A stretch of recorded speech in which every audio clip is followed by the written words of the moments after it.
Racket sports are shown to have a tremendous benefit for cognitive development and the maintenance of cognitive skills. Table tennis is the king of racket sports in this regard. And we sit down with young entrepreneur Simon Lipschitz to talk about his development of his table tennis academy business, how he's working hard to grow the sport, how he feels about being nominated in the 2023 ABSA Jewish Achievers Awards entrepreneur category, as well as the new rising star category. Welcome to Coffee and Conversations with Champions, the table tennis edition. So Simon, welcome to Coffee and Conversations. And we're doing two recordings with you. We're going to be recording the table tennis edition, the world's craziest, fastest, most insane psycho sport, and which is, I know because I tried to play against people and got dominated very badly in high school. Did not go well. And then also we're going to chat about your nomination for the ABSA Achievers Awards, and the first year they've had a rising star category. So I think we'll chat first about the sport and your business and what you've set up, and then we'll chat about the awards. So welcome to the show, Simon. Did I spell your surname correct, by the way? Yes, that is correct. Excellent, good. Well, I mean, I've had it for a long time. We've known one another for quite a while. So I think if you do your let's do your elevator pitch introduction. Who is Simon, and what is your company? Cool. So I'm Simon, and I'm the founder and director of Just TT, Just Table Tennis. And basically, the problem that we set out to solve, where there's this unbelievable, incredible sports table tennis, and in South Africa, it just doesn't get the respect that it deserves. So what we did is myself and my partner Luke Abrams, who I brought on shortly after we founded the company, we decided, let's share our love of the sport with others. So in doing that, we set up, it was a bit of a journey, and it was also in the middle of COVID when we decided to start pretty much a social gathering place, which was not honestly could have been better timing, but we all wore our masks and everything. But the whole idea was we set up a full-time center. One of the, I think there's two in South Africa at the moment. There's also one more in Cape Town that is dedicated to table tennis. And over the last 2.5 years, we've been building it out to be as professional as possible. And at the moment, I would say that we probably have the most professional center, not just in South Africa, but probably in the Southern African continent. Sure. So, Okay. yeah. And then around that, we've built out coaching programs, which is always our main thing, social events, leagues, tournaments, pretty much anything and everything table tennis. And we're seeing some good results. So we've got, at the moment, it varies a little bit time to time, but about 120 players using our facilities on a monthly basis, involved in all of our different programs. And then we have two leagues running out of our facilities. We've got tournaments at least twice a month, 5 or 6 coaching sessions a week. We now have 6 coaches that run different sessions, and we've also made quite a splash in our social media. So between our different channels, Instagram being our main one, we're reaching about 800,000 to 1.5 million people per month. What are those handles? Uh, Excellent question. So, one sec. My Instagram name, I'll be honest, is a bit of a weird one. Okay. You can also send that to me, and we'll add it in the comments section in the Okay, description. so it's just TT, JUSTT underscore table underscore tennis. Bit of a strange one. We got a bit unlucky there. And then on Facebook, we just TT, JUSTT, and on TikTok, we also JUSTT. We're busy at the moment building out our TikTok channel. Awesome. Cool. So give it like tell us about table tennis. If you were going to describe the sport to someone who had no idea what it was, how would you describe table tennis?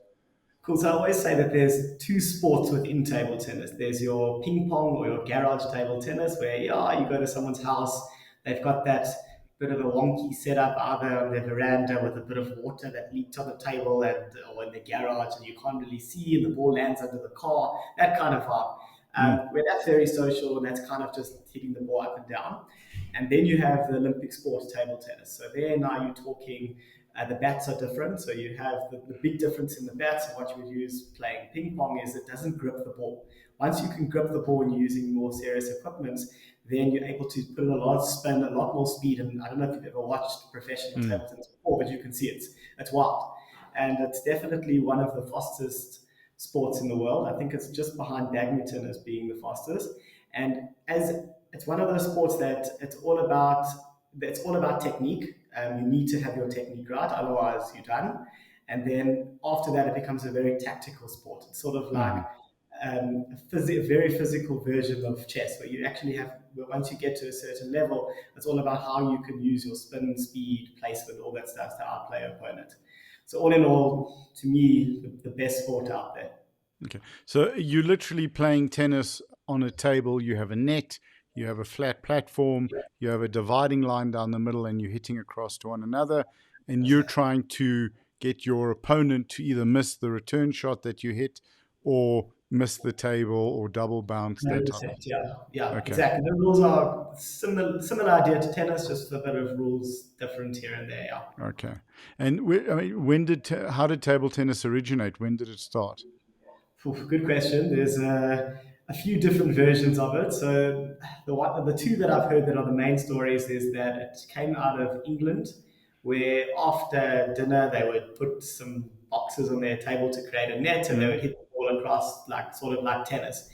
That's the one version I've heard, and then it's actually interesting. The ping pong name is actually a trademark from that. They created a set that became part of that. And then the other version that I've heard is from China, that it originated from, I don't know the story 100%, but it is from Chinese descent. And I think, look, China, it's their biggest sport. So you're talking millions and millions of players there, and the level is like unbelievable.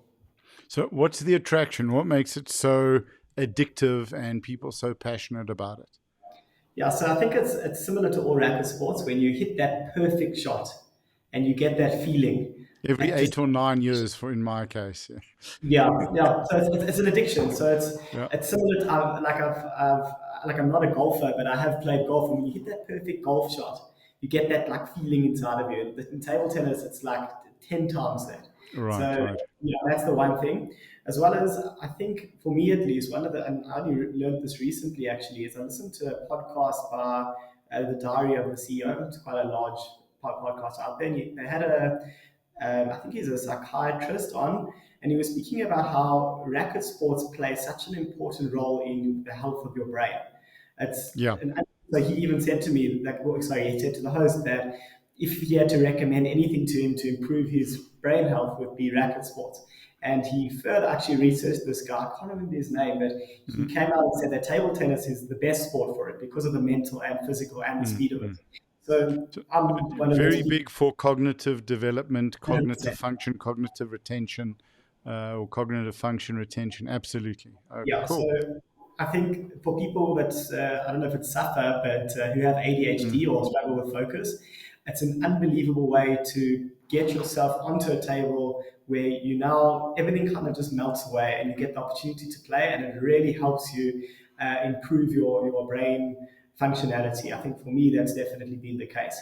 Right. Is this something you can play by yourself? Can you hit against a wall, or do you need an opponent really? Look, you always see people who fold up one side of the table and hit against it. It's a bit like, it depends. If you just want to hit a few balls against the wall, it's great. But if you like trying to improve your game, it's not going to do much.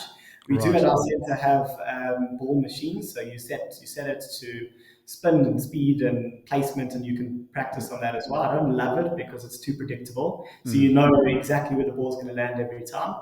But I think that's one of the things about the sport as well. It promotes the social aspect of it too. You need to be at least having one other person. And what we've done is we try and push for group sessions. So we do private coaching, but we always push, if new kids join or adults or anyone, to rather join our group sessions and have the full experience of getting involved with everyone and joining our community of players.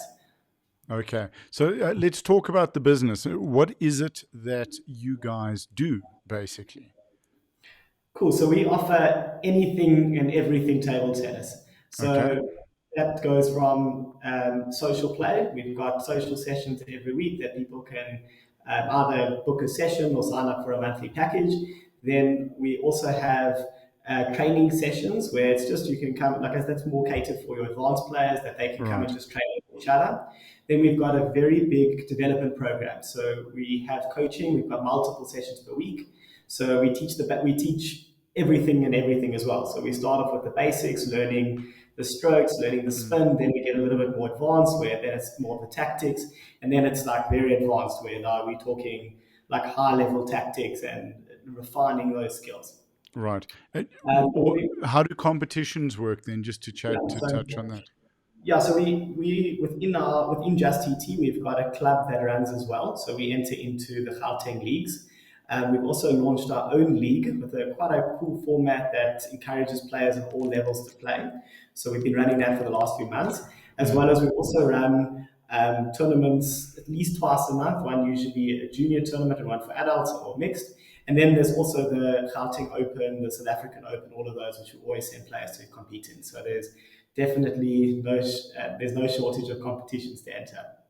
Toronto. Okay, fantastic. So, what got you into from participating in the sport, loving the sport, into opening your business?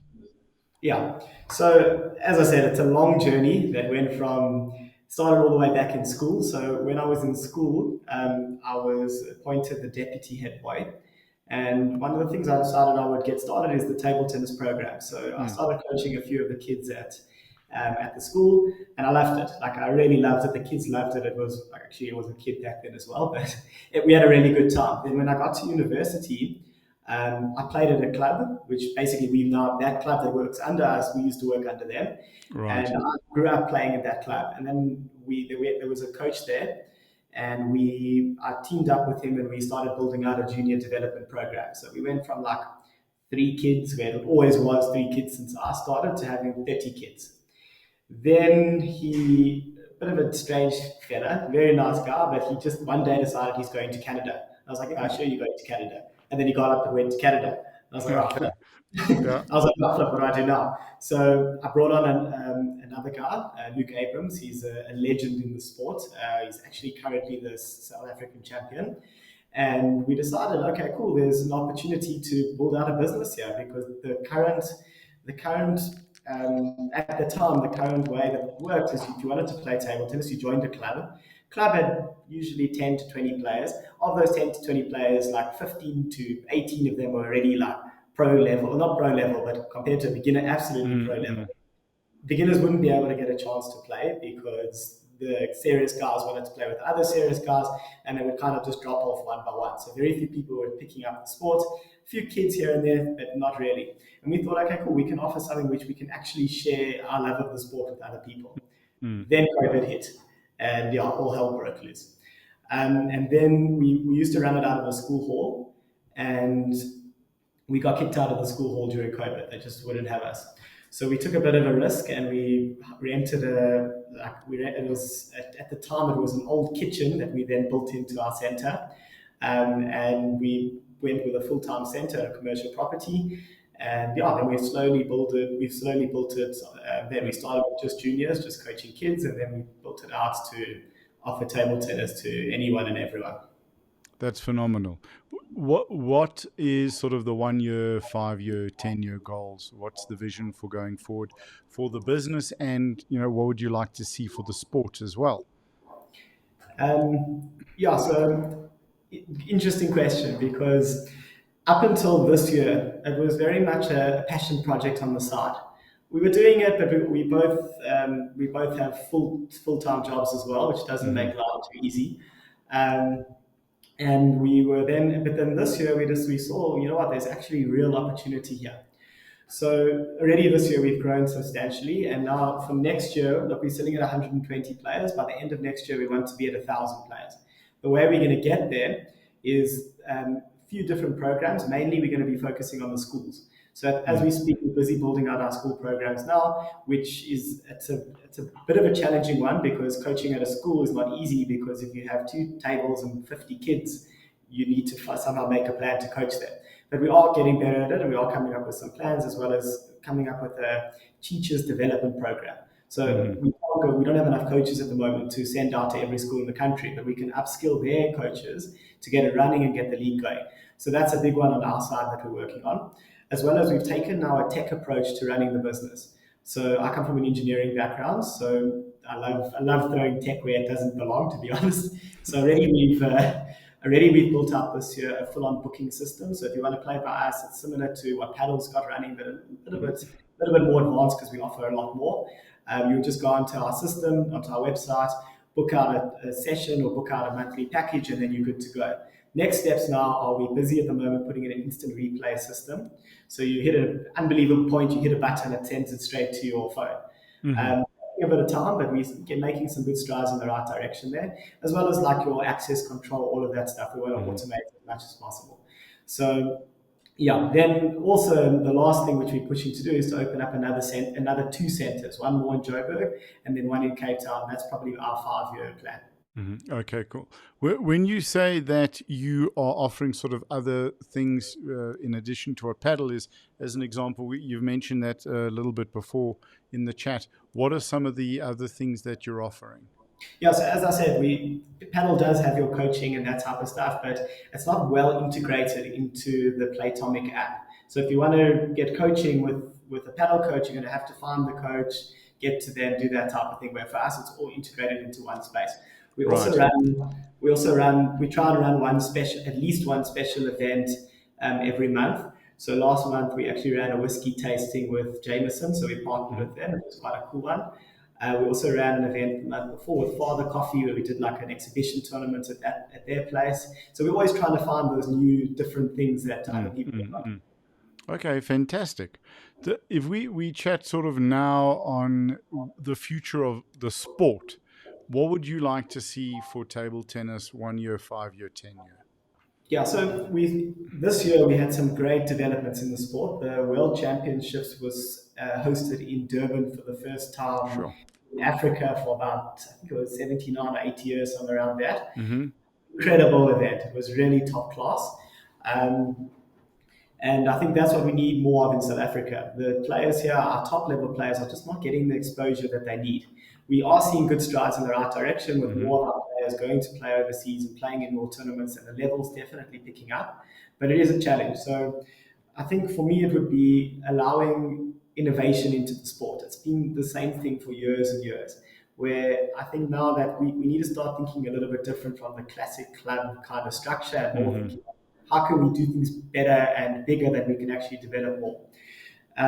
In terms of table tennis as a whole, like worldwide, also incredible developments over the last few years. There was always the governing body called the ITTF, International Table Tennis Federation, and they've rebranded themselves as WTT, World Table Tennis. And they've really done amazing things. Like it's the show that they're putting on basically at every tournament is spectacular. Like they've even changed the table color, so they play on a black table now with like orange lines, and it just looks phenomenal. So in terms of world table tennis, definitely strides in the right direction. But South Africa, we are still playing the catch-up game, but we are getting there. We're definitely making progress. If we look at sort of schools development and the value of table tennis, if you look at a school setting up a rugby field or a soccer field or even a cricket pitch, there's tremendous cost. There's tremendous maintenance costs as well. The same with the swimming pool, hockey, any of these sports. If you look, I think from table tennis, and my understanding is you've got an initial setup cost that you can also expand on, right? So the school buys 5 tables.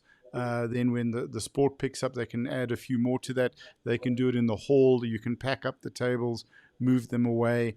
The equipment is not at a more basic level, is not ridiculously expensive, right? So you can get your paddles from what do we call them? Paddles or rackets or bats from Mr. Price Sport. So why should schools, and again in the South African context particularly, where schools have very, very limited resources. Perhaps your schools also that in your underserviced areas.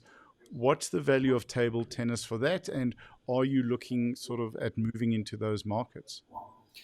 Definitely looking into moving into those markets. I'll discuss our partnership shortly. But what you said is exactly correct. To set up a table tennis arena, all you really need is a table. That's it, a table and your net. Where with other sports, a rugby field or a cricket field, huge initial cost plus maintenance plus all those things, it becomes a nightmare. So we've seen great, and the school programs that we have run, we've seen great results because of this.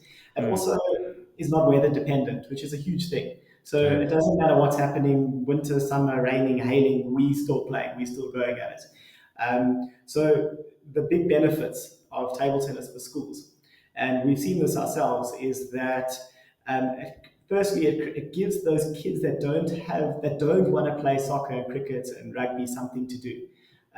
Those sports are often not for everyone. And to offer a different sport that people can get involved in, which at the lower levels is not as physical and is not as demanding. And if you're playing soccer, you need a baseline level of fitness to even get started. Otherwise, it's just a horrible experience.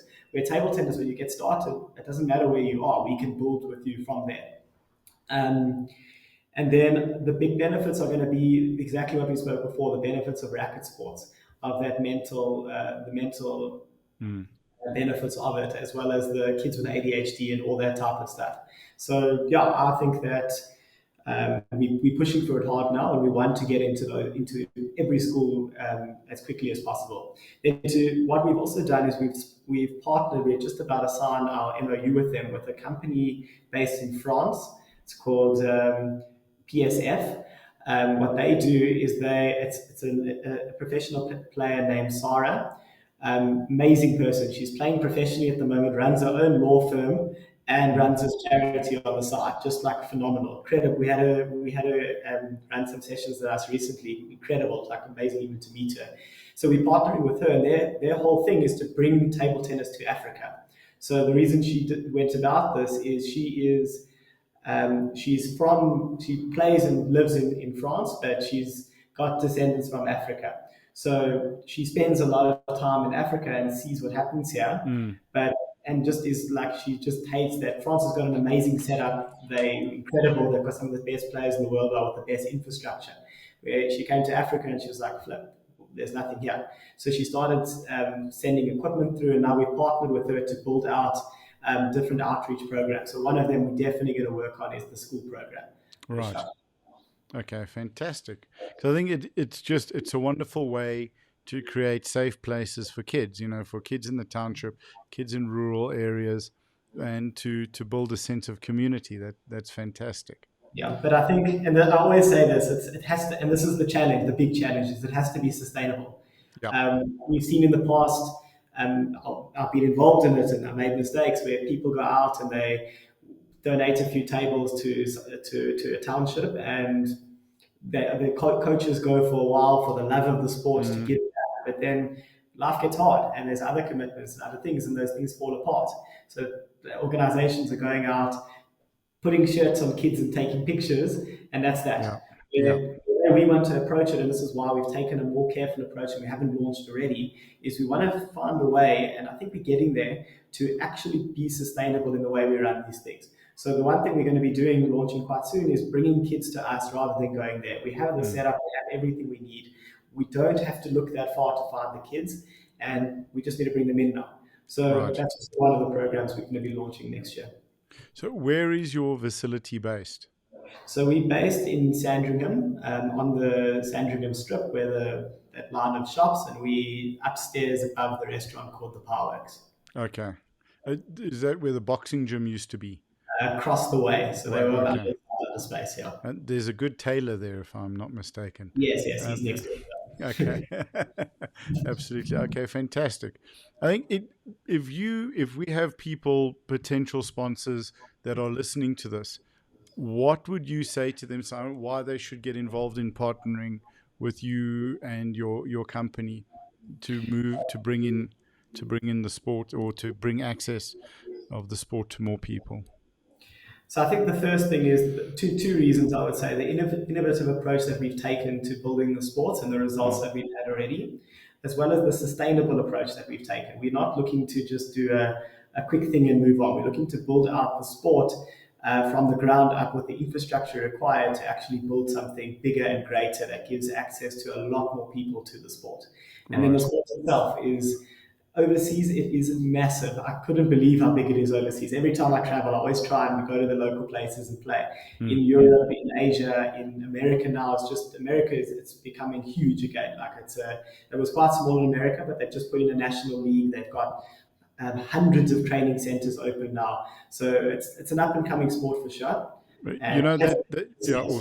Sorry to interrupt. That's such a valuable point in terms of traveling and being able to play. Right, you're not schlepping golf clubs. You're not taking a mountain bike. You're not even taking your powerlifting equipment. You're packing your paddle, your bat, that's it. Yeah, exactly. and your shoes. And I love it. Every time I do travel, I've gone to play. I've played in India. I've played in Thailand. I've played quite a few places, and there's a greater community in the sport. It's one of those sports that you walk in and they'll first look at you and be like, oh, this guy can't play. Hit one or two balls and they're like, okay, cool, we happy. Like, who Yeah. are you? Welcome, basically. So Right. there's a great community in the sport, and that's something we've also done. I think we've created a space that is a home for a lot of people. So we have recently a lady came to me. She's about in her 40s. She suffers from severe anxiety, depression, and a few other things. And she said to us, "This is the only thing that's helped her in 10 years." And like I thought Sure. back to myself, that's how I got involved. Is I Mm. suffered with anxiety, depression, got involved in the sport, and it was my release. And then as well, we've had kids that have come in and they the first time they came, they got so much anxiety that they just burst into tears and just couldn't deal with the people around them. Mm. Some of those kids now are some of our best players and are competing at national level. So I truly believe that it's one of those sports that really can make a difference in people's lives. Sure.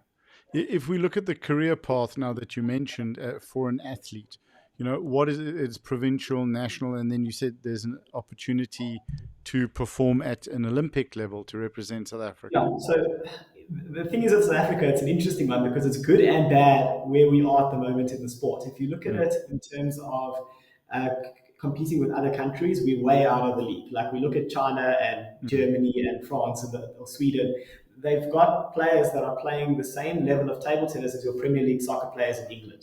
That's their lives, and there's hundreds of millions of people doing this, competing for those few spots. In South Africa, there's no one playing. There are a few guys in Cape Town that are trying to play full time, but there are very few people playing full time at the moment. We're getting there as well, but that's 10-year plans, not really even 5 years. So in South Africa, you can pretty much go to a club, right? You need to be able to compete at that club, and it is getting more tough. It was a lot easier before, I think. Now it's getting a lot more tough. You can get from your club, you have the opportunity to go into the provincial team. You'll have to go to trials and make the team. It was in my day, I kind of rocked up and I was in the team. Now the competition is a lot tougher. But you go to India and you're competing with thousands, millions of people to make that same team. Then from there, you'll play the national championships. If you perform well there and you get your ranking points up in the different tournaments around the country, then you'll get an opportunity to trial for the national team. And for example, we've got one of our players, his name's Dean Levy. He's one of our coaches as well. He's 19. He had the opportunity to play in the World Championships. Sure. Because and okay, he got a bit. I'll be honest, he got a bit lucky because it was in South Africa, so we got a spot in it. But you would never get that opportunity to play at that level anywhere else. So we've had a few players. We've sent teams to Commonwealth Games, so you get that opportunity to play. Where because it's still developing in South Africa, you've got a really good shot of if you're starting now, especially as a kid, to get to that level in the future. But to get the green blazer, that's yeah. you So can. we've got I think close to 10 players now that play at our facility that have got their national colours. That's phenomenal. That just in terms of job application or study application, that stands you in such good stead because it shows a potential higher education institute or a potential employer that you're serious and that you're committed. So that's incredibly, incredibly valuable. Yeah. Then there's the other route of the route I Mm. took, where you Yeah. get involved, learn the sport, learn to play, and then move more into the coaching side. Where And then there's have no time to play yourself. Yeah, that's true. At the moment, I'm not playing as much as I'd like to, but Yeah, yeah, it's just absolutely. about balancing time now. 100%. So now excuse me, if we talk about your nomination now, so you were nominated for the Rising Star Award. You were nominated in two divisions, right? Entrepreneur and Rising Star. Yeah. So the ABSA Jewish Achievers Awards, which is really, really cool. And let's tell us a little bit about that. I mean, nominations in two different categories, very cool. Rising Star, the first time that it's been held, but that entrepreneur division is a hard fought. You're Yeah. standing with some pretty That was, power, people, huh? yeah, I was a bit out of my league there, I think, at least at this stage. So yeah, it was an incredible experience. I think it was just a privilege to be nominated. Mm, I went through the whole process. I know you know the process as well, filling out that form, doing the interviews, except I did it twice, 1 week after mm, another, which was, right. it was a bit heavy. But look, to go into so the first one I did was the Rising Star. I Hmm. had a great time with the judges. Like I just it was a fantastic opportunity to meet them. I've kind of become friends with a few of them, which was really cool.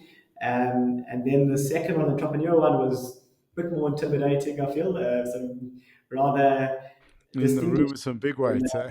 No, but it was so the one, Avi Mishan, one of the Yeah. judges, is actually my boss at where I work as an engineer.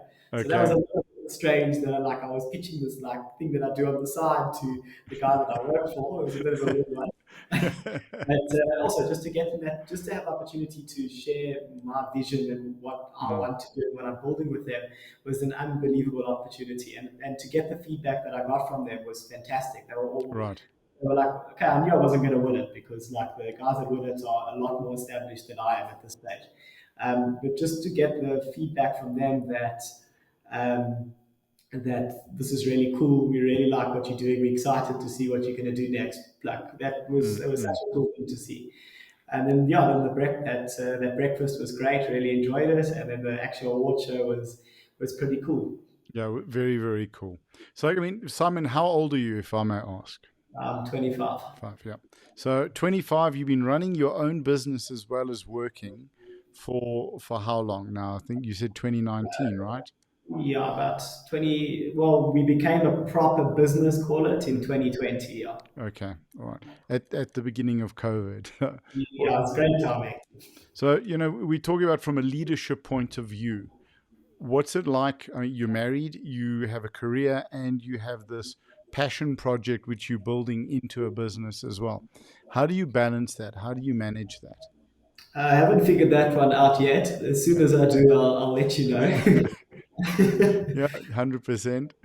Um, it's a challenge. It's very, very much a challenge. So what I realized recently is I love reading. I've gotten hooked on business books lately. So I Mm, read a mm, book recently about it just had one line in it that I loved, and it said like, "Are you your business, or do you own the business?"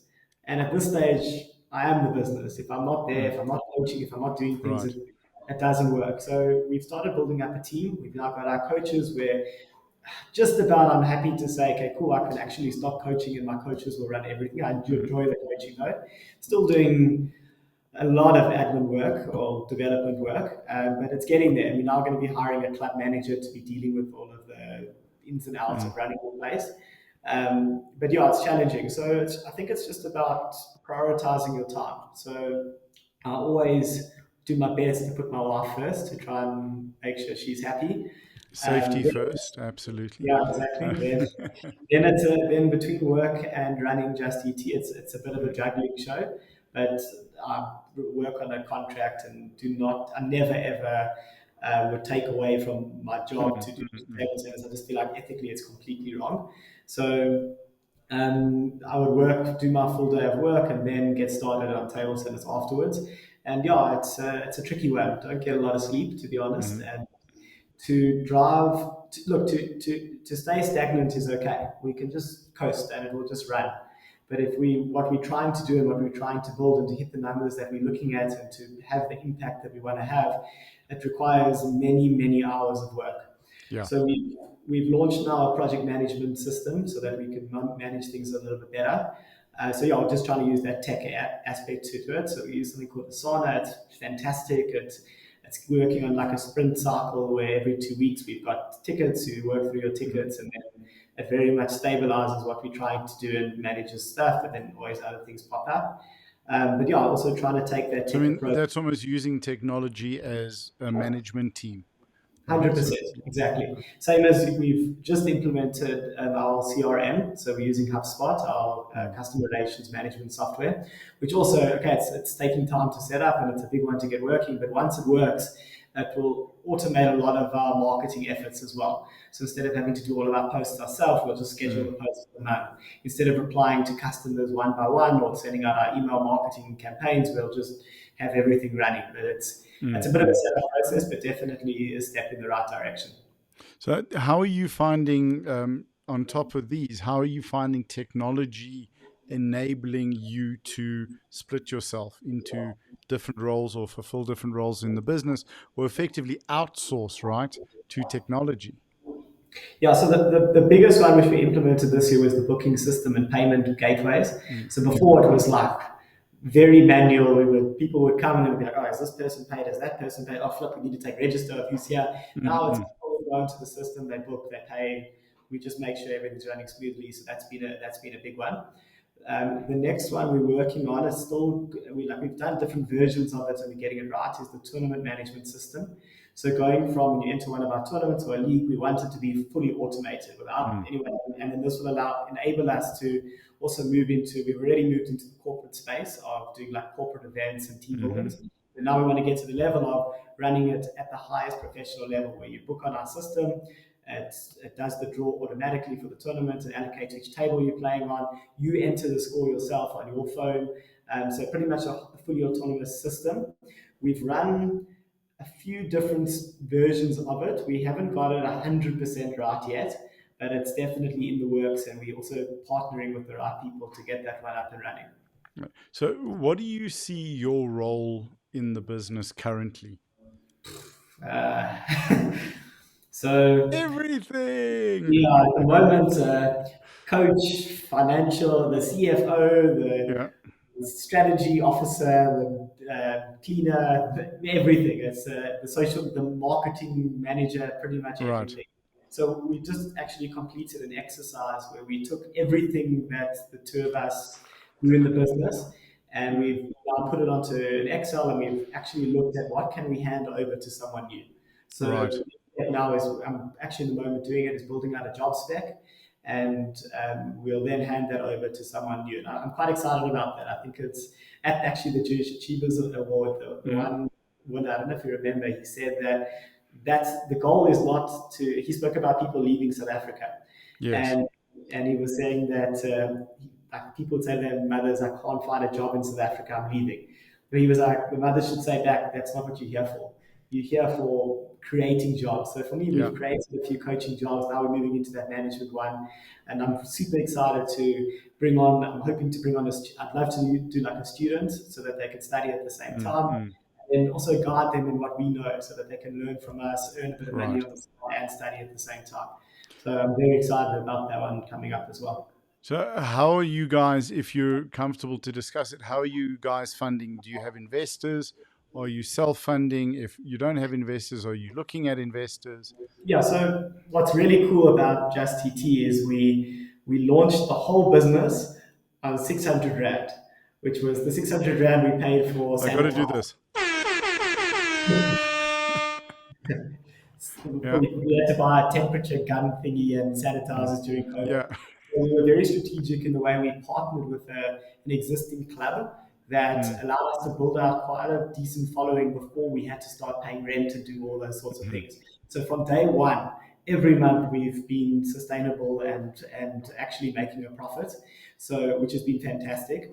But at the same time, we've done everything ourselves. When I say that, we laid the flooring, we did woodwork, we cleaned the place. Now we're starting to realize if we want to grow, we need to move away from that. So Right. you also have a couple of very important sponsors. Um, we've got about 5 sponsors now that have helped us build out different things.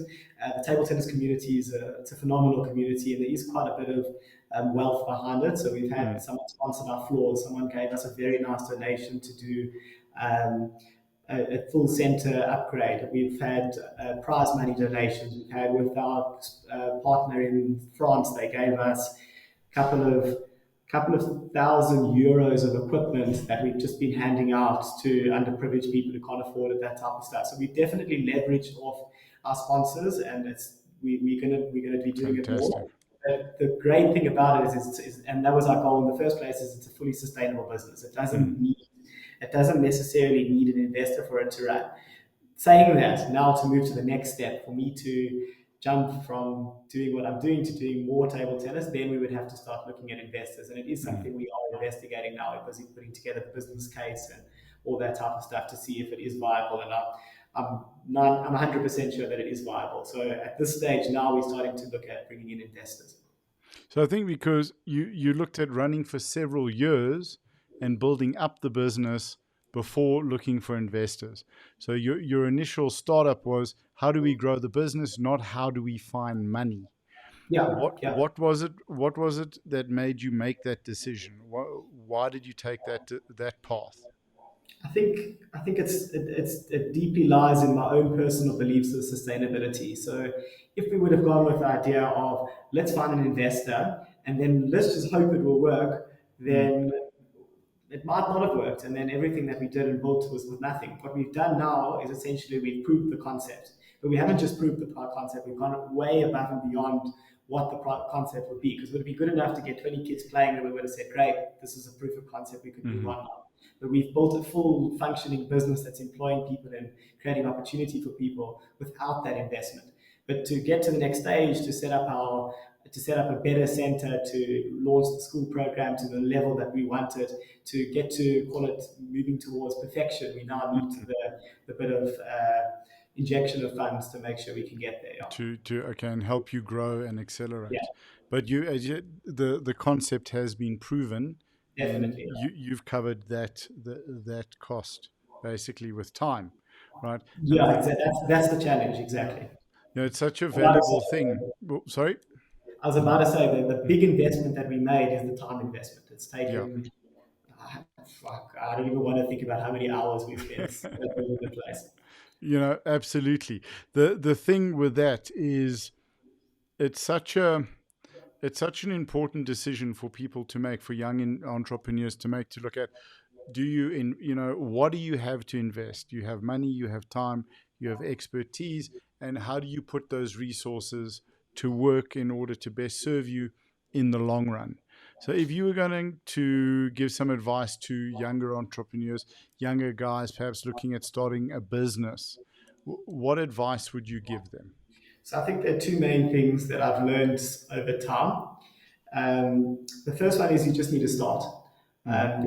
Like a lot of people come to me and they say, "Yeah, but how did you do it? Like, how did you know?" And I didn't know. Like, I just went for it and thought, "Okay, cool. Let's see Mm. what happens." And it's something I've also definitely learned over the last couple of months.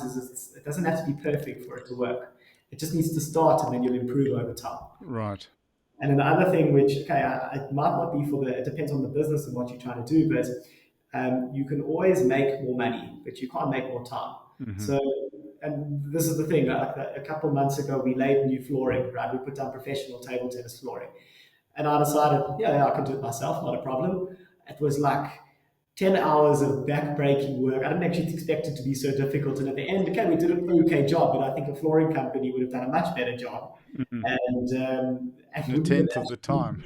and hot 10 of the time, and that would have Yeah. been that. So it's definitely, and I've always wanted to, as I said, I come from that engineering background. In engineering, they tell you, yeah, you can do anything and everything.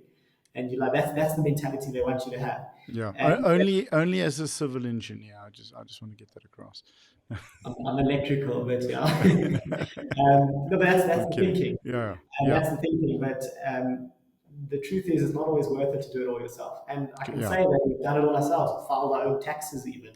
I Right. won't file my own taxes again because it's not worth it. Okay, I've got the knowledge now and I learned from it, but at the same time, that time could have been spent doing something else, which would have been a lot better. That's it. And it's such a difficult thing to learn. And the only way to learn, as you said, is by start and by doing it. So when do you start to allocate tasks to other people? Who do you look to start bringing on? When do you find that balance? I think it's just, you've got to make the mistakes, right? Yeah, You got to exactly. realize, my back's too sore. I'm not doing the flooring again, or I'm not doing the taxes again. But just start.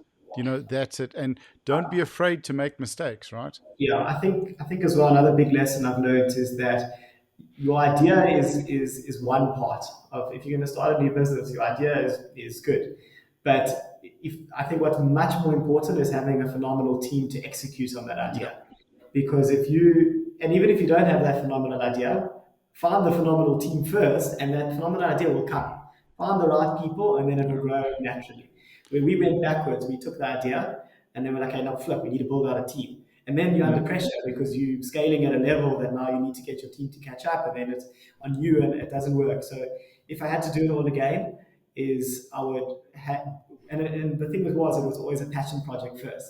I wish Mm. I would have said, "Oh, flip, this is a brilliant idea. Let's do it from the ground up." Brought in that investor from the get go. Brought in a team of phenomenal people to build it out. I think we would have been a lot bigger than we are now. But at the same time, with the things that I've learned through the process is priceless as well. Mm. So That's it. it's a challenging one. It's a very challenging one to get right. As the leader in the company, you know everything, so you can't have anyone pull any wool over your eyes. And Yeah, that's what I've seen with successful leaders. They know everything. I was chatting to Philip Kravitz, and I think it was either Philip or Robbie Brosen who made that comment about the immigration, where it's about creating, because they both spoke passionate about creating employment yeah, in what they do. And one of the reasons why they built their businesses and why they definitely built beyond a certain point. And I was chatting to him about river shoes, and he was like, "No, we've got these new ones in stock now, and those are here, and these will be great for doing ABC." He knows every single piece yeah, of stock that they hold, and that's it. And that's what you're building out now. When the flooring yeah. company is going to be talking nonsense to you, Exactly. you Yeah. know. So Exactly. those are the things. From a business point of view, where would you like to see your role evolve? So I've found a newfound love for media and marketing. Like I love it at the moment. Right. So I don't think I would look. I'd give away a lot of the dirty work of that, of doing the daily posts and doing Mm, the editing and all that type of stuff. Um, but I still would very much love to be the driving force behind that, as well as being in the position where on the strategy, like even at my day job, I pretty much work as a call it it's a process designer, optimizer type of person. It's a very strategic type of thinking, and mm. I love that. So designing processes, evaluating where we can improve that sort of stuff. So more of a overlooking role of how the business is running. But at the same time, I love to coach. Like it's Mm, still mm. why I started the whole thing in the first place. So I still would want to keep. I'd still want to stay pretty hands on in the whole process. Definitely for the foreseeable future. Yeah. So head office is definitely being built over the facility, right? So that when people are looking for you, the first place they're going to check is downstairs, where you're stealing Yeah. some coaching time. Huh? Exactly. Yeah. Oh, Exactly. fantastic. Simon, thank you so much for your time. I just is there anything else from your side that you would like to chat about, either the business yourself or the sport? Is there anything you'd like to add? Yeah, I think, and I get this question all the time, and it's something that, like, I'm sure the listeners will think of this Mm-mm. is why table tennis? Like, why not another sport? Why, like, people's view of the sport is very much warped towards the ping pong side, what I said Mm, before. And to me, it's the thing that why table tennis rather than anything else, any other sport, anything we do, is that feeling of when you walk onto the table and you need absolute concentration and you're looking for that, as we said, that perfect shot and you hit it mm, mm. exactly right, the world just melts away. And like it's an absolute, everyone's looking for that escape, right? Escape from work, escape from Yeah. that. To me, I've done a lot of sports over the years. I've done it and I still very much enjoy other sports. But for me, with table tennis, when you get on that table and you're focusing on technique and you're focusing on the speed of the ball and that type of thing, it just melts away. And Right. that's why table tennis. And never mind all the other benefits of the social side of helping your brain develop, of coordination, all this stuff. I think just that is why we do table tennis. Right, 100%. I think it's, we're all under so much stress and so much pressure, and it seems to be piling up. We talk about post COVID, where back to normal or the new normal, things have just seemed to be getting more and more and more stressful. And that time out of our heads is incredibly valuable. I mean, Yeah. that's, I've been sober for 17 years, and I nearly killed myself seeking time out of my head. So if you can find a healthy, appropriate way to There it do is, it, yeah. There it is whenever you need it, yeah. yeah, And then and as well, there's that big difference between playing at home with your friends and then joining into a more yeah, serious type of thing and that getting involved in the community. and seeing, challenging yourself, seeing what you're capable of, how far you can really go. That's an awesome, and I think that's a fantastic note to end on this. So if you're going to speak to anyone out there, you'd say just give it a try, get in touch. Exactly. We'll put up your socials. I'll get those for you now, and we'll put them up in the video description. And if people want to reach out and get in touch, that's how they can get hold of you. Is the booking app available on Android and iStore? Yeah, so we run it through our web app, so you can just head Okay. on over to justust.co.za and then Okay, everything runs brilliant. from there. Okay, excellent. Cool. Simon, thank you so much for your time, Thank you so dude. much for having me. It Really was a great appreciate it. chat. It's awesome. I'll chat.